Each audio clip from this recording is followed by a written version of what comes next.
What up, parents? It's the Parent from Love podcast. I'm your host, Jared Zertucci, fellow parent, behavior nerd, emotions expert, and active imagination guy looking to give you that edge in parenting.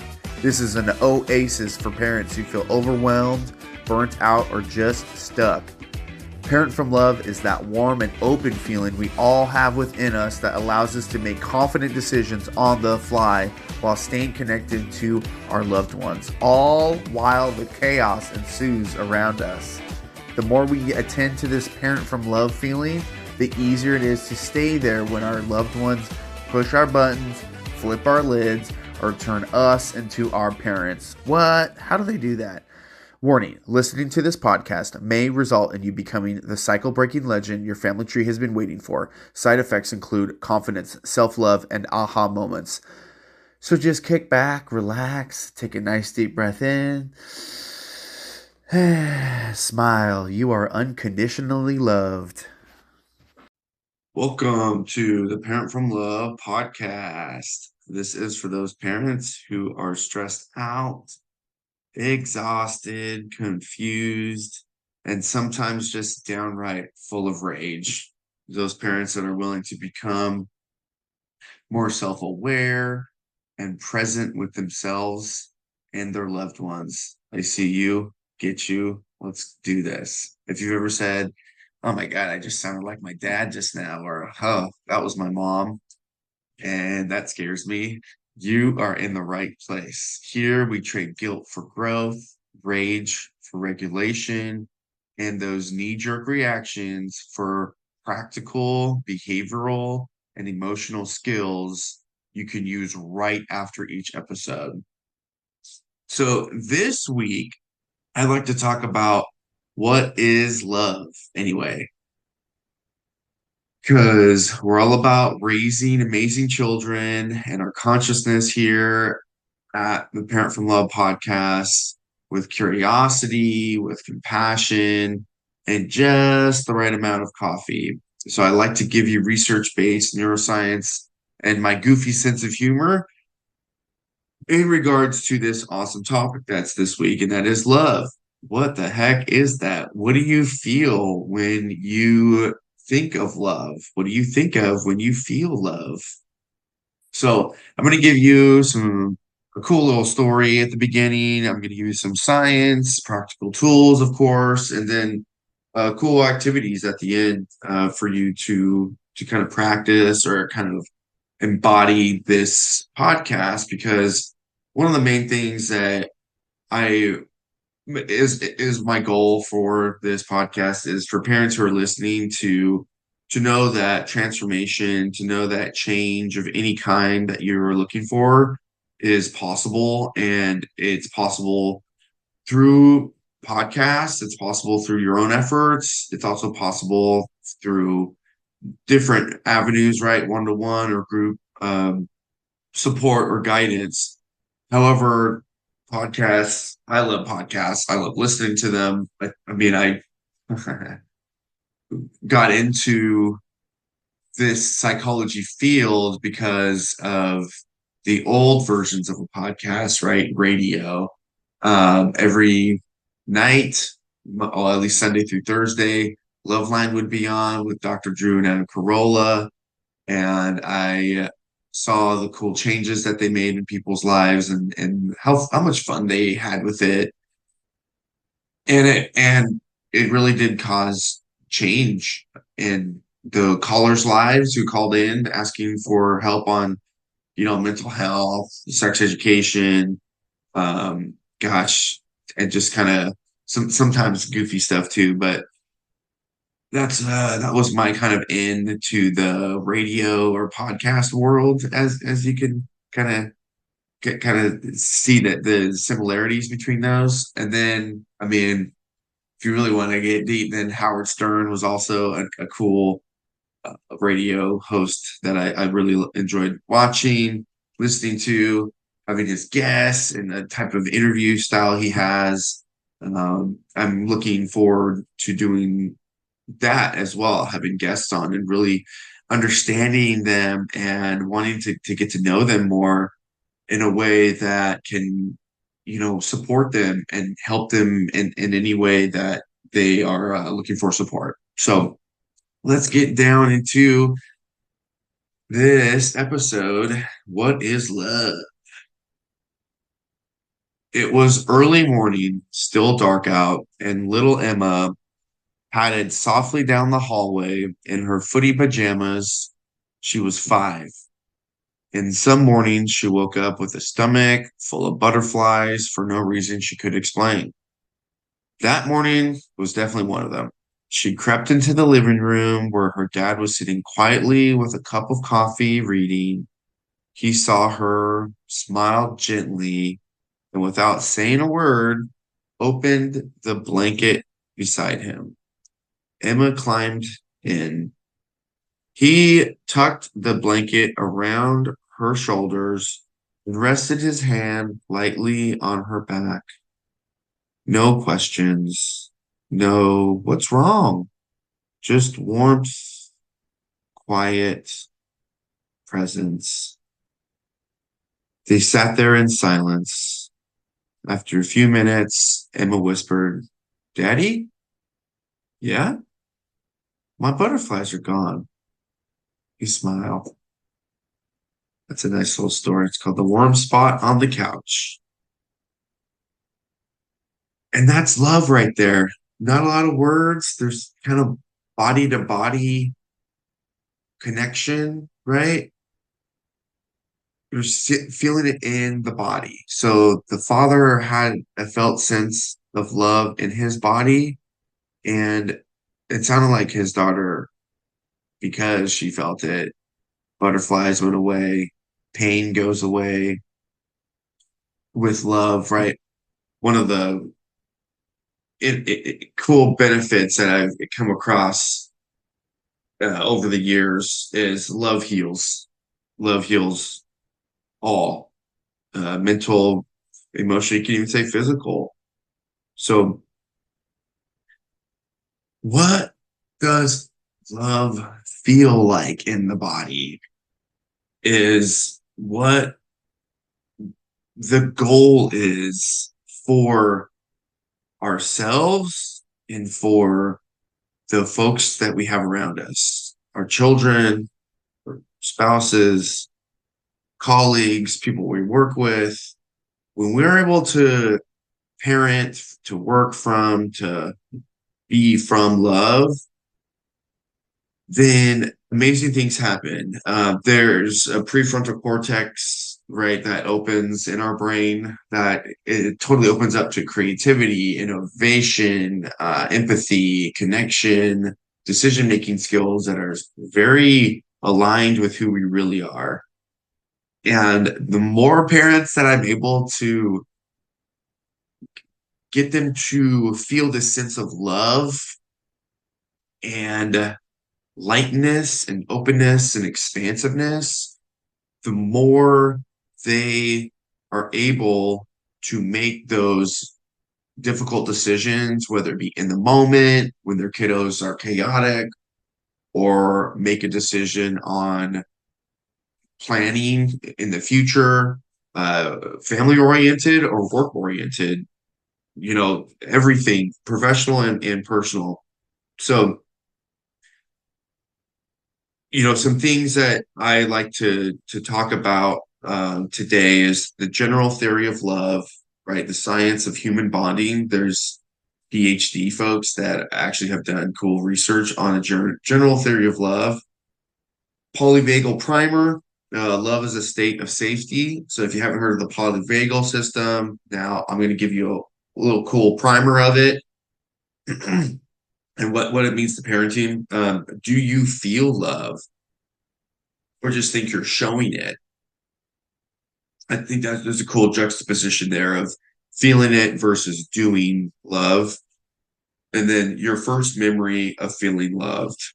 I'd love to bring you back down memory lane because that's actually a very important aspect of this. So right now, I'd like to go over a general theory of love, and it's a book by Lewis, Amini, and Lannon, and love.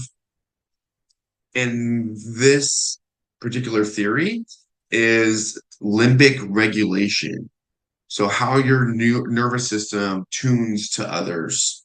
And when we're able to have that limbic regulation, some people call it, in a grounded state, or just nervous system regulation, then you're able to tune into others more effectively and have more empathy and connection.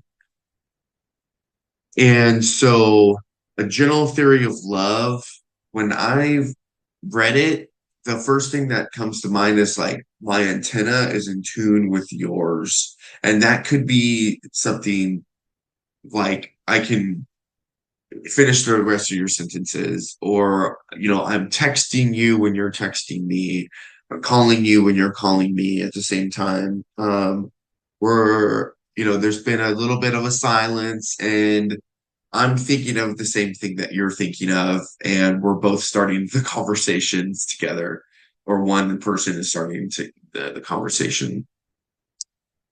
And the more that our antenna is in tune with our loved ones, the more safe they feel, the more safe we feel, the less knee-jerk reactions come from our end, and there's more decisive action that comes from this feeling of love. And so that's one thing that I wanted to get across, is this science-based version of love.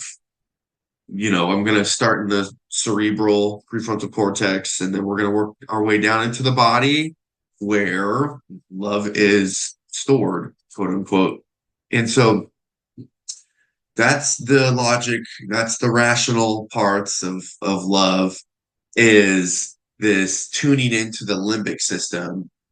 And the limbic system is where our emotional part of our brain is.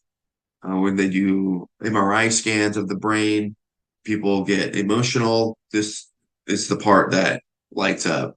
And so I like to think of it as, okay, here's the brain stem.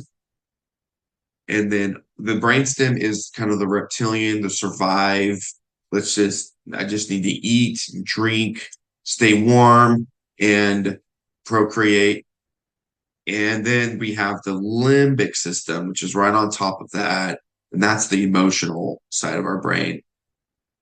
And that's where life is worth living. And there's some people who say, oh my gosh, I'm afraid of emotions. They don't even know they're afraid, but they just are. I've met many men, I don't want to throw them under the bus. There's also women too, but who are afraid of their own emotions because of what happened to them in the past, right? The consequences that anger got them, or frustration, or even sadness got them, because, in some masculine realms, crying is for wussies. It's not for our group.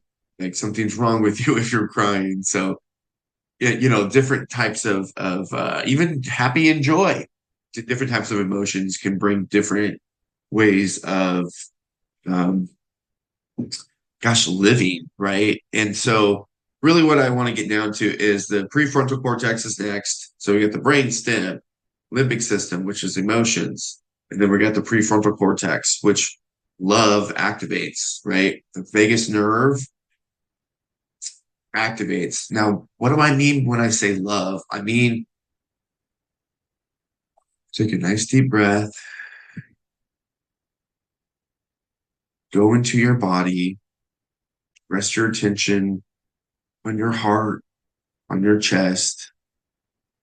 Just rest your attention right there, and really just make sure that your attention is on your heart, your breathing,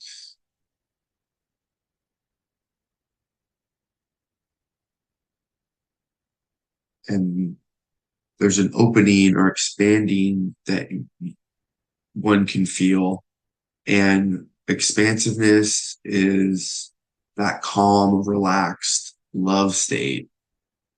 If there's any constriction, then There's a flag that your body is trying to tell you. There's a message.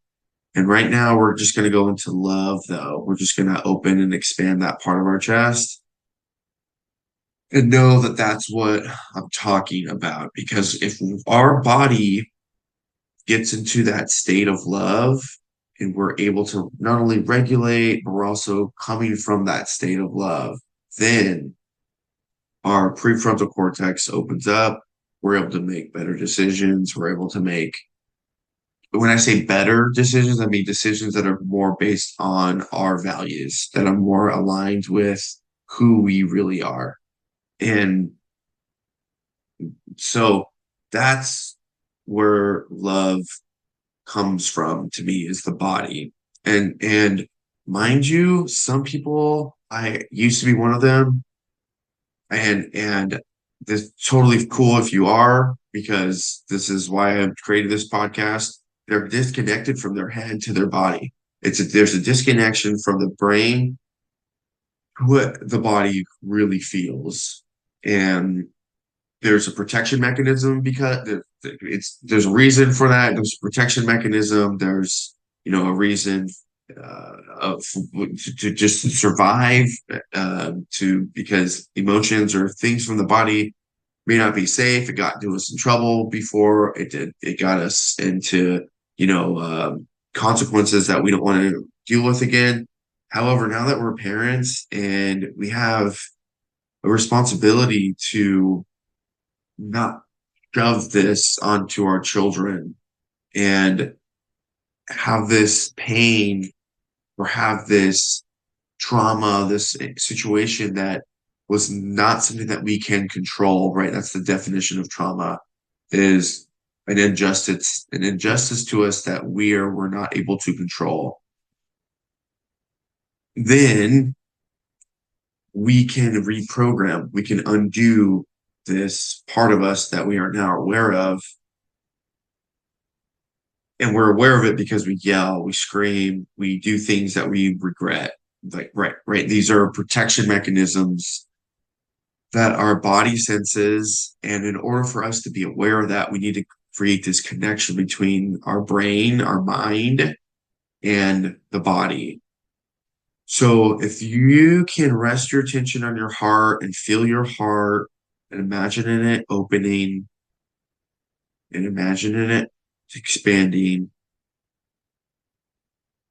and you can feel that, then that's step number one. I mean, there's many more levels of awareness. Introspection is what this is called.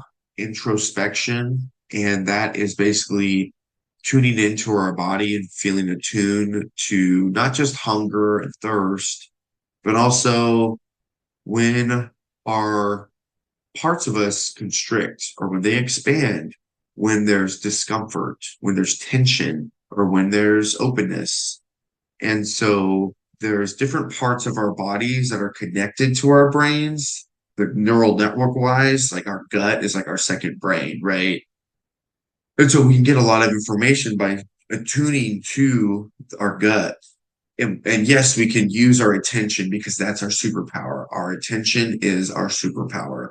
And there's more to that I want to go into in this podcast, but that's what I'm really going to want to guide parents to, is this notion that our attention and what we think, our thoughts, our words, our images, our videos that we play in our head, there's so much of a superpower, uh,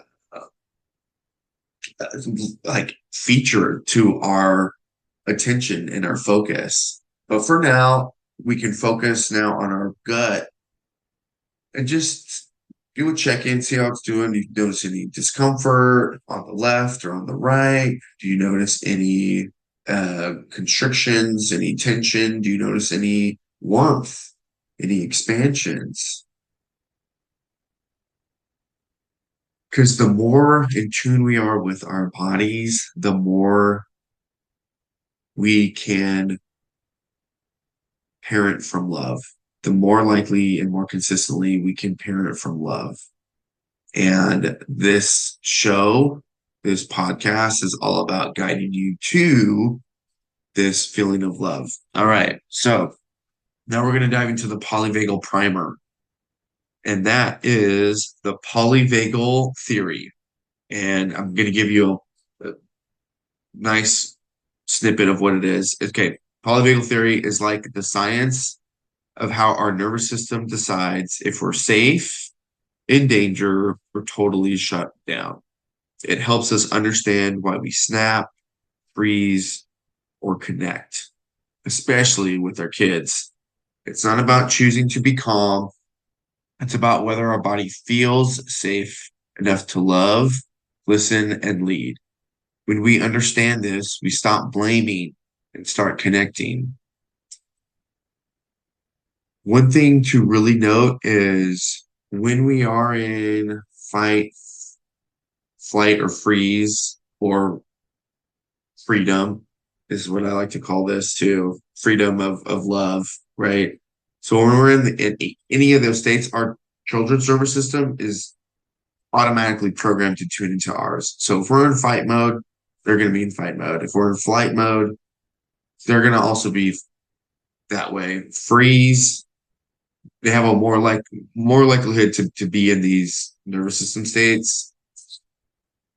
And if we're into freedom, if we're into love, if we're into safety, and if we're in safety regulation zone in our nervous system, then our child's going to feel safe as well.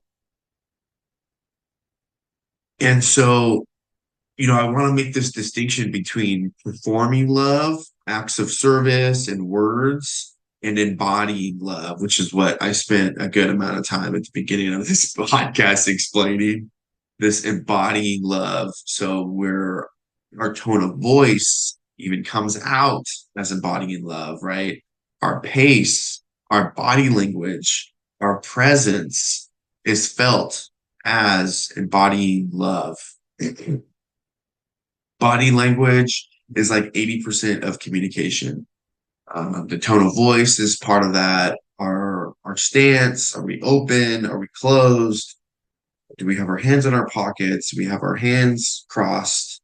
Or are we open and knelt down beside them at their eye level? Right? All these things embody love and make it more likely for us to parent from love. So I just want to do a check real quick. We talked about putting our focus into our heart. We talked about putting focus into our stomachs. And I just want to see how things are going in your body because that's where love comes from. I'm going to say love so many times in this episode. And I hope every time you hear that word, you do feel it. You understand what love, joy, openness, happiness, expansiveness feels like. And so, what I want to just really get across is take a nice deep breath in and release, thinking deeper into your supportive surface, so chair, ground, bed, wherever you are. And attend to your heart. Just breathe into your heart for a minute. You can do this while driving. You can do this while working out. Eyes open, attentive. And imagine in your heart, your chest area just opening and expanding. Good. And now we're going to go to that area of the gut again and just pick a spot that feels right to you to balance left to right, balance right in the middle. From front to back, balance that as well. And imagine that spot, that neural network, right? That's a connection point from our brain to our stomach. Imagine that part opening and expanding. If it were a light, it would be shining brighter and bigger. Good. And now you can go to your pelvic area and do the same thing. That region down there, just right around your pelvis. Pick a spot. You might feel some different things happening, some openings, some maybe some closing. Imagine that opening and expanding as well.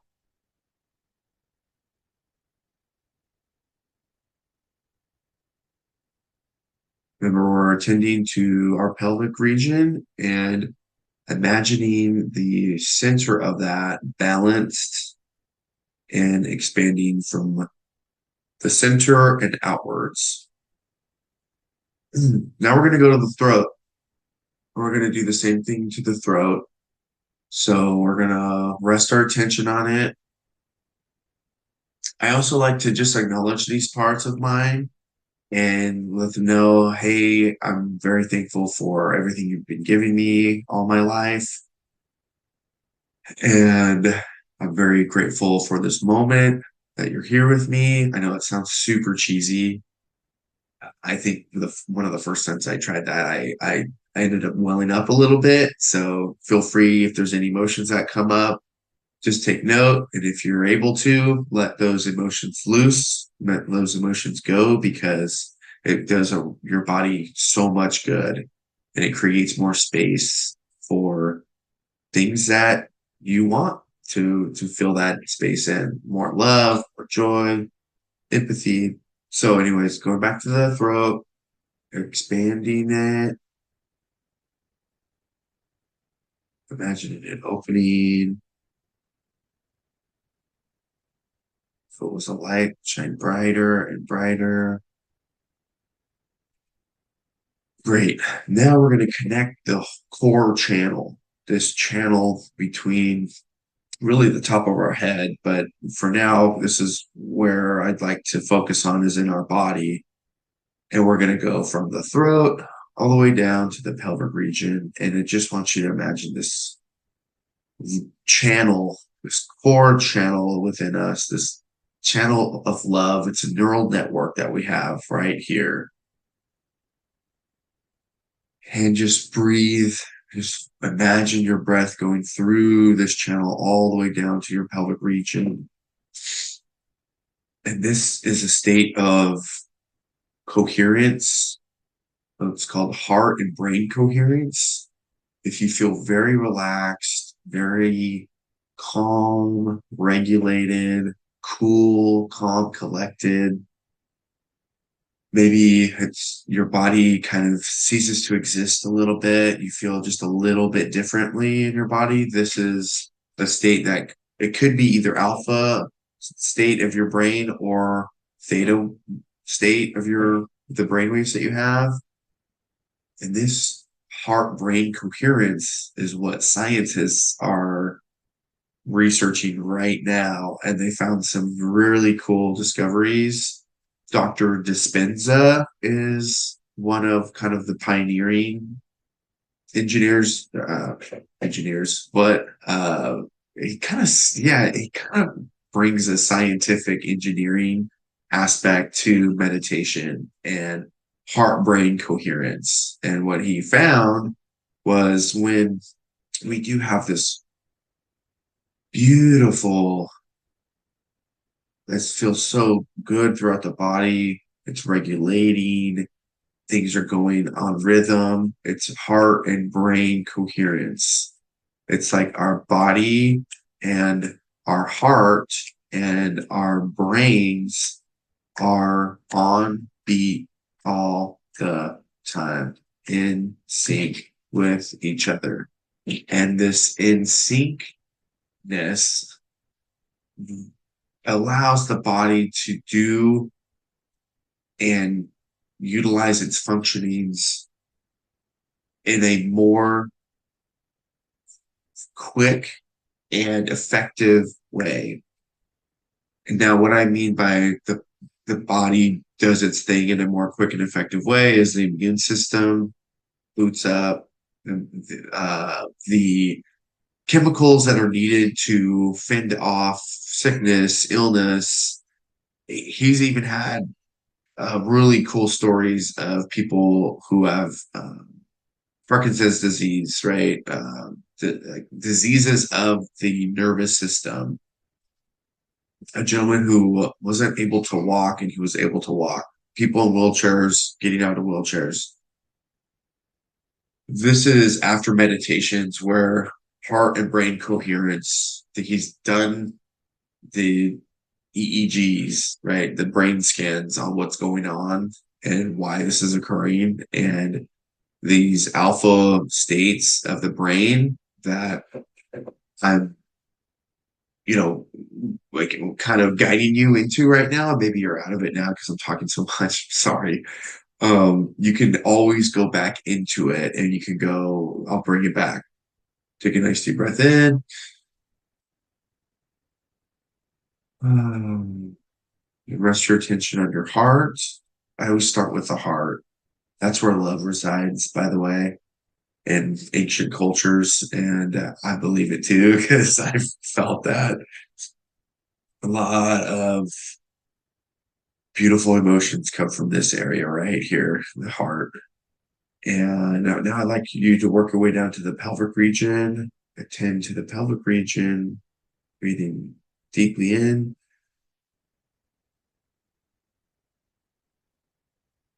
and out, expanding and opening that part of your body, and then going to the gut and expanding and opening that part and infusing love in each part of these neural networks of your body. Go to now, rest your attention on your throat. Begin to create that heart brain coherence and just rest your attention on these parts.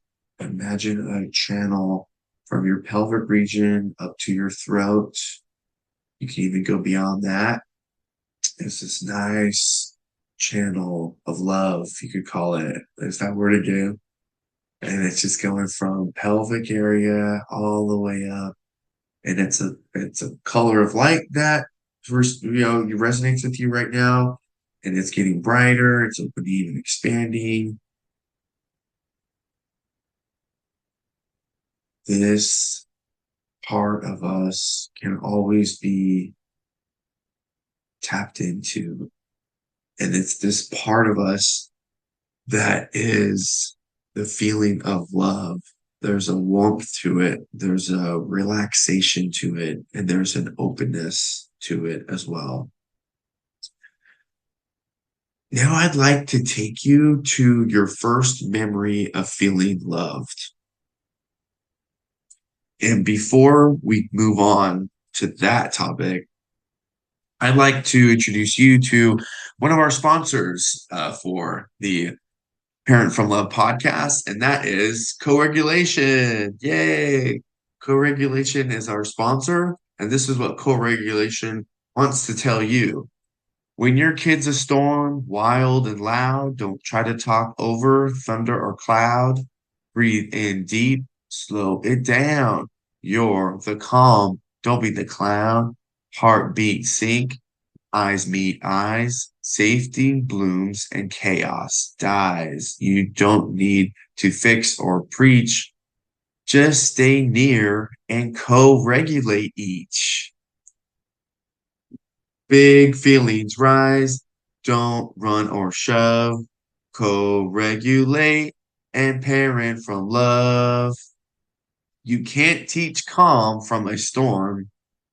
You become the calm. So thank you, co-regulation. That was our sponsor for the day. And we'll be having more sponsored commercials coming your way. So please stay tuned for this cheesy little jingle time that is created here. So going back to your first memory of feeling loved, we're just going to pause for a moment now that we have this feeling of love in our bodies, and we can come back to it whenever we want to. Then I want you to remember the first time you ever felt loved. There's a notion that the first thing that comes to mind, go with that. And you might find something interesting. You might be curious about, well, I wonder why that thought came to me. Or you might be like, yeah, definitely. That's when I first felt loved. I, I was going to give you some examples, but I don't want to I don't want to like tip you in a different direction that your body or mind doesn't want you to go. So why does this matter? Why does this first feeling of love matter? Well, because these early moments, whether they're vivid or vague, they shape our inner blueprint for love. They become the silent guide for how we offer love and how we receive it too. They teach us what love feels like in the body. Safe? Is it conditional? Is it fleeting? Or is it steady? So I just want to give you some time to think about the first time that you felt loved. You feel it. You feel it in your body now. You actually are able to go back to that memory and feel it in your body and feel the warmth, feel all the different emotions that could be coming up. Maybe it's not warmth, maybe it's something different. Maybe it's something that is interesting and something for you to get curious about. And so when we become parents, that blueprint gets activated. We might not even realize it, but our nervous system is wired by those earlier experiences. And it starts running the show when things get hard with our kids. If your early love was anxious or unpredictable or earned through achievement, you might notice yourself needing your child to behave a certain way to feel like you're a good parent. And if your early love was quiet, subtle, or absent, it might be hard to recognize the millions of ways your child is reaching for connection with you. So I just want to let those words sink in. For some, this might be difficult to hear. And I just want to honor the fact that you're still listening and you're not shoving this away, but really taking this into consideration and seeing if anything comes to mind, seeing if going back to this feeling of love, how you can give yourself self-compassion, right? How you can give yourself love in this moment. If any of these phrases or any of these kind of blueprints sound like you, and you want to know, hey, what can I do about it? Or what's something that I would like to do about it? Can I do something about it? Here's kind of what this guidance is when we bring awareness to that first imprint, we start to parent ourselves, not just our kids. We can say that was then, this is now. We get to offer our kids a version of love that maybe we're only just learning how to feel ourselves. Going back to that feeling that I hopefully created, or I wanted to create within you, that channel of love, right? From your head to pelvic region, just and all the way through your toes. Shoot, just go all the way through to your butt, to the tips of your toes. You can even go 3 feet out from us. Like there's love that can embody our full entire aura um and just our whole body and mind. That feeling of love that sometimes some of us are just learning how to feel and feel safe with that. And some of us, we get it. We understand the love and joy that can come from a childhood that has, given us uh, love, joy, bliss in a way that we feel safe, in a way that we want to give it to others. And so that right there, what we just talked about, is a really fascinating, big, and crucial step into self awareness, which is powerful, it's healing, and it's definitely cycle breaking. And that's Parent from Love. So at the end of each episode, I have activities that correspond to the topic at hand. And so I want to do this try at home activity, and it's called Love Actually in Your Body. So next time you're with your child or partner or shoot, even your pet, you want to pause and scan for love. Okay. Now, what does love feel like? Maybe what does it even look like? Let's just start what it looks like. And it could be like soft eye contact, right? Maybe a little smirk, a little small smile there. Maybe even like an internal smile, right? That definitely brings out happiness and love. A nice deep breath, right? Breathing that is deeper, maybe more purpose. Belly breaths is what I always like to recommend as well, where when you breathe in, you can feel your belly go out. When you can breathe out, exhale, your belly goes in. And, what does it feel like in your body? So we're going from what it might look like, maybe an open posture too. I'm sorry, going back to what it looks like. An open posture, your body's open. You have a kind of a body language that tells you, I love you. I want to be around you. This is amazing. I love this moment. And the body check. So what do you feel? So going from head to toe, what kind of feelings do you feel? Are there any tingles, any warmth, openness, expansiveness? Is there ease? Right? Is there like a good flow from up and down your body? Now, I want you to imagine this love feeling and also being with your partner, being with your loved ones, being with obviously your children, right? Or a pet. If you want to just start off slowly with this activity, that's totally okay. You can even do it mirror to mirror, eye to eye into the mirror to yourself, and say the words, I love you out loud. See if you can feel it as you say it. I love you. It might be awkward at first. It might bring some emotion up. It might be something that you are excited to say, and you're definitely good with I love you. Whatever it is, really be aware of how this phrase comes from you and comes in you, right? That sounds really weird, but how it is received by you. And so it might be weird at first. It might be emotional at first. And that's okay. Take your time with this. It's like we're doing a workout for our nervous system, for our mind, for our mental health. It's like we're doing a 5 pound dumbbell right now. And saying I love you can feel like 100 pounds dumbbell for some people, or 1,000 pound squat for some people. And that's okay. That is totally fine. I love you. You got this. We have this.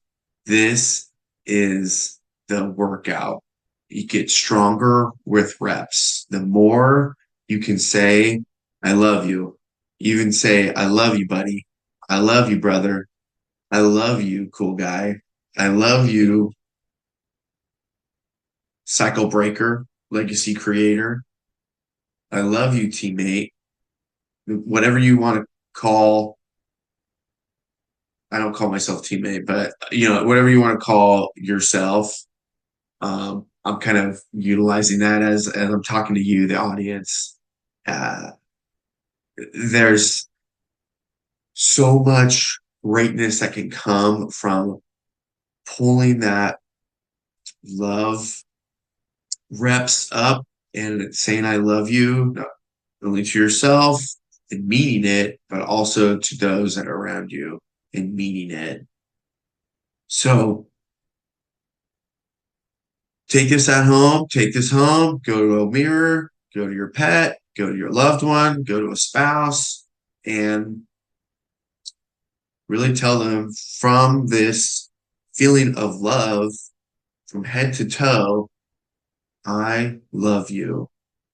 I love the stinking out of you, whatever it may be that comes from the soul, right? Comes from the heart. That would be the activity for this episode. Try this at home activity. And so, oh, in closing, I, that's it for episode 1 of the Parent from Love podcast. Thank you so much for joining me. I hope you got a lot out of this.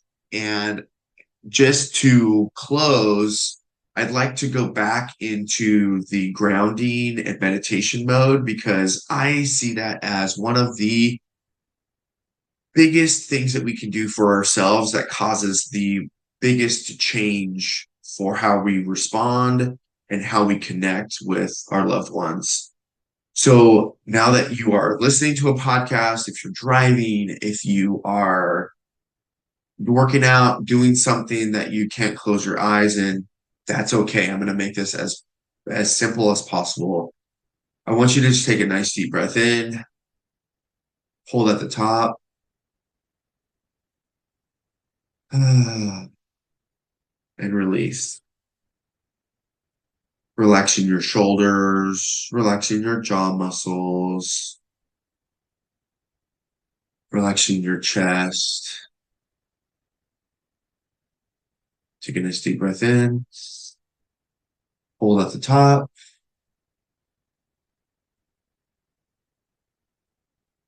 and release, sinking deeper into chair, ground, or bed, wherever you are. And now, rest your attention on your heart. Rest your attention on your heart. Acknowledge your heart.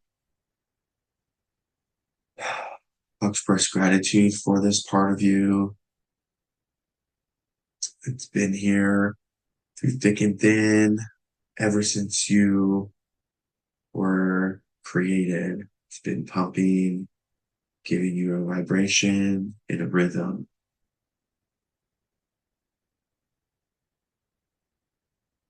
And now imagine this part of you getting balanced from left to right, from front to back, and find a spot that feels just right and expand it outwards.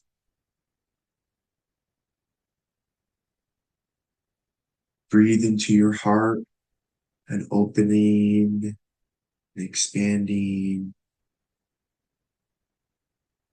And this part, if it had a light, is shining brighter and brighter.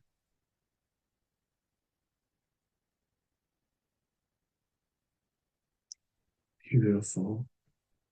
Good. And it's expanding further and further. Way to go. And now I want you to take this love, this feeling of openness, and carry it throughout your body from head to toe.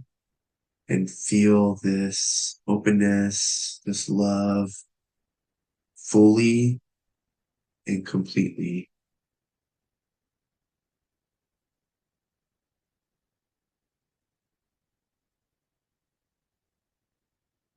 Good.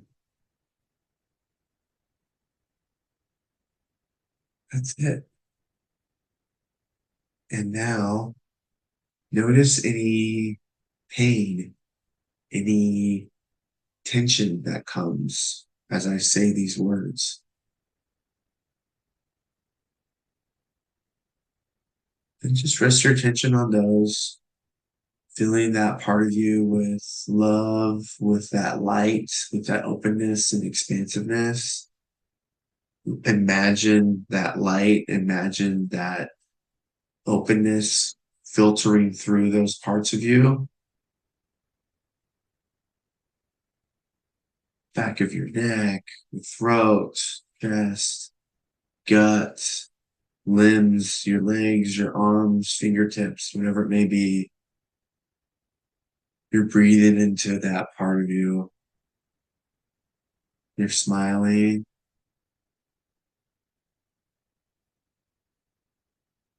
Good. Now I'd like to leave you with just getting started. Next week, we're going to travel back in time because your child's brain, it's totally tiny caveman status. And I want to impart on you some of this knowledge that can really help you understand and gain empathy for your child.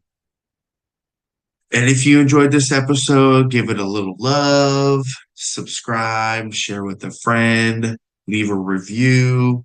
Really appreciate the support. And remember, you're exactly the parent your child needs. Keep going. You've got this, teammate. See you next time. Much love. Thank you for listening to the Parent from Love podcast. I hope you found this time to be fun, lightning, and a nice respite from your day. Take a nice big inhale in, hold at the top, and release it nice and slowly. Feel free to visit parentfromlove.com and see what interests you. Join our community on Facebook. It's called Parent from Love. You can also check out our course. Please like and subscribe this podcast. Comment down below. I'd love to know your thoughts about the show and any feedback or any challenges that you have for future podcast episodes. And don't forget, smile. You are unconditionally loved.